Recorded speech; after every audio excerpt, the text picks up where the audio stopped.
राजयोग के अभूतपूर्व अनुभव हेतु ब्रह्मा कुमारीज आपका स्वागत करती है। ये खुद को पहचानने की और खुदा तक पहुंचने की यात्रा है। ऑडियो वीडियो के द्वारा स्वयं को भाव विभोर करें।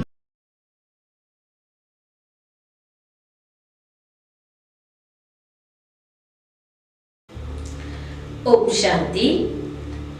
नवरात्रि आनंद मनाने का, जश्न मनाने का तथा अपनी आंतरिक शक्तियों को जागृत करने का एक अवसर है। ये एक ऐसा त्योहार है जिसमें हम अपने अंदर की नकारात्मक संस्कारों को नष्ट करके आगे पॉजिटिव हो सकते हैं। देवी माँ से पॉजिटिव वाइब्रेशन ले सकते हैं। नवरात्रि में जो प्रतीक दिखाया गया है देवी माँ का दिव्यता और पवित्रता का प्रतीक है। इसके साथ में उनके चरणों में रावण जैसे राक्षसों को दिखाया गया है, जिसमें वासना, क्रोध, लोभ, अहंकार और ईर्ष्या कई जैसी नकारात्मक संस्कारों का प्रतीक बताया गया है। आज इस नवरात्रि पर हम सभी कुछ महत्वपूर्ण रहस्यों के बारे में जानेंगे और देखेंगे कि हम सच्ची सच्ची नवरात्रि कैसे मनाएं। नवरात्रि हमारी नकारात्मक संस्कारों को, इन आदतों से परे जाने का अथवा नवरात्रि पर अपनी आंतरिक शक्तियों को जागृत करने का और देवताओं की खोज करने का एक शुभ अवसर है।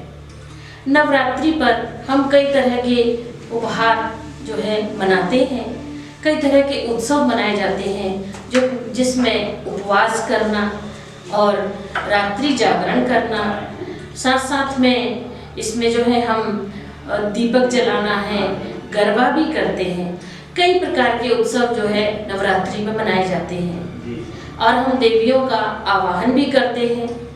देवियों के आवाहन में सबसे पहले जो है हमारी आती हैं माँ पार्वती। माँ पार्वती एक शक्ति है, परिवर्तन करने की शक्ति, अपने आप को चेंज करने की शक्ति। ये जो पावर है ये हमारे अपने नेगेटिव संस्कारों को चेंज करके उन्हें पॉजिटिव में करना, बदलना।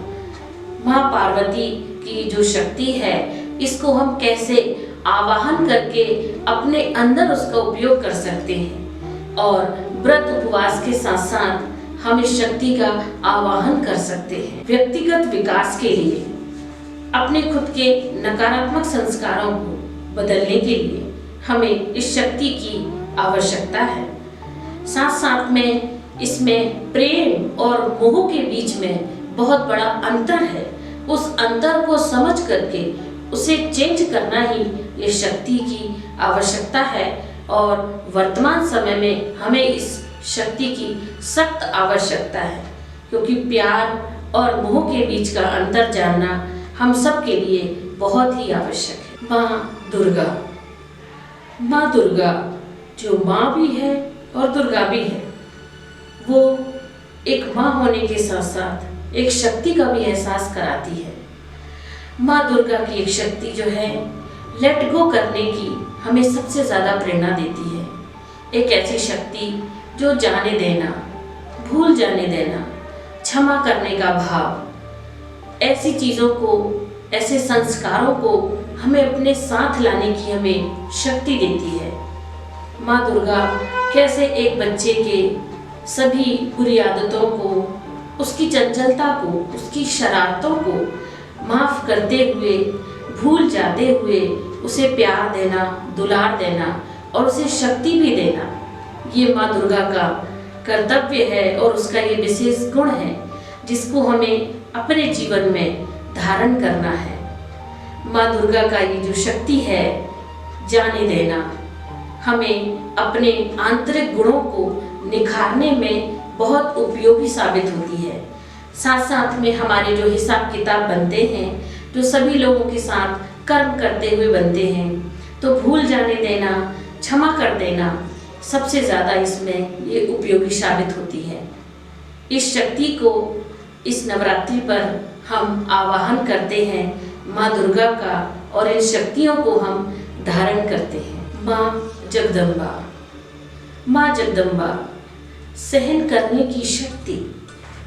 माँ जगदम्बा का आवाहन करने से हमारे अंदर सहन करने की शक्ति आती है, जिसमें खुद को बिना परेशान किए हुए बिना परिस्थितियों से अपने आप को दूर करना, दूसरों के व्यवहार से और उनकी नेगेटिव एनर्जी से अपने आप को डिटैच रखना। साथ साथ में किसी भी प्रकार की परिस्थितियाँ हमारे सामने आती हैं तो उसका शालीनता से उसका सद्व्यवहार करना, उसका शालीनता से सामना करना, ये जो शक्ति है सहन करने की शक्ति, माँ जगदम्बा ये दर्शाती है, ये उसका प्रतीक है कि कितना सहन किया ये गिना नहीं जा सकता। क्योंकि सहन करने में व्यक्ति को दुख नहीं होता है, कष्ट नहीं होता है, उसे ये एहसास नहीं होता है कि उसने ये सहन किया है। वो हर एक चीज़ को बहुत ही लाइटली लेता है और लेट गो कर जाता है।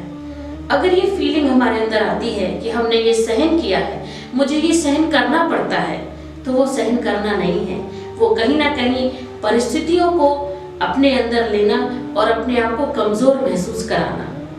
तो आइए इस नवरात्रि को हम माँ जगदम्बा का आवाहन करें, सहन करने की शक्ति के साथ उसका आवाहन करें और अपने अंदर की आंतरिक शक्तियों को जगाएं।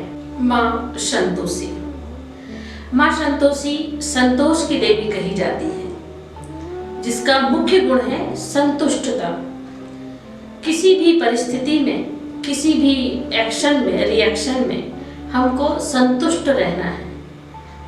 ये जो शक्ति है स्वीकार करने की शक्ति। कोई चीज किसी भी प्रकार से हमारे सामने आ रही है तो हमें उसी तरह से ही उसे एक्सेप्ट करना है और उसी तरह ही उसे वापस करना है। नेगेटिव एनर्जी को साथ में लेते हुए हमें रिटर्न में पॉजिटिव एनर्जी उसे रिस्पॉन्ड में देनी है। माँ संतोष की देवी जो है एक हाथ में खीर की कटोरी साथ में है और दूसरी तरफ उनका जो है गुड़ चना का प्रसाद बांटा जाता है। खीर और गुड़ चने का प्रतीक है प्रेम और एकता।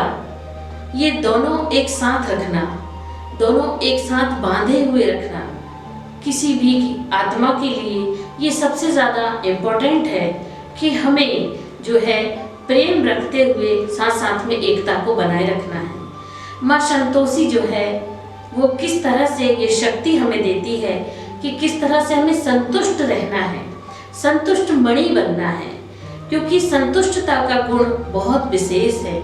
हमें अपने कार्य से संतुष्ट रहना है, दूसरों के कार्य से संतुष्ट रहना है, साथ साथ में हमें जो भी मिलता है, क्योंकि कभी भी कहा जाता है भाग्य से ज़्यादा न कम, समय से पहले न समय के बाद।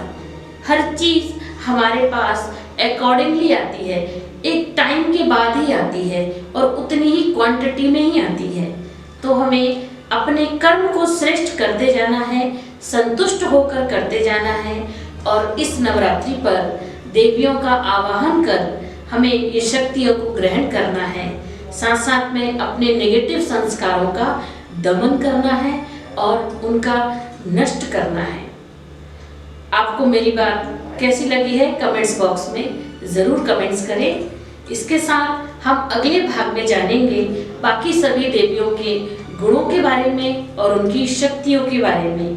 साथ साथ हम कुछ प्रश्नोत्तर भी इसमें लेंगे कि हम नवरात्रि पर ऐसा क्या करें जिससे माँ दुर्गा, माँ देवी हम पर प्रसन्न हो और सारी शक्तियाँ हमें इस नवरात्रि पर प्राप्त हो जाएं। अच्छा, ओम शांति, जय माता दी।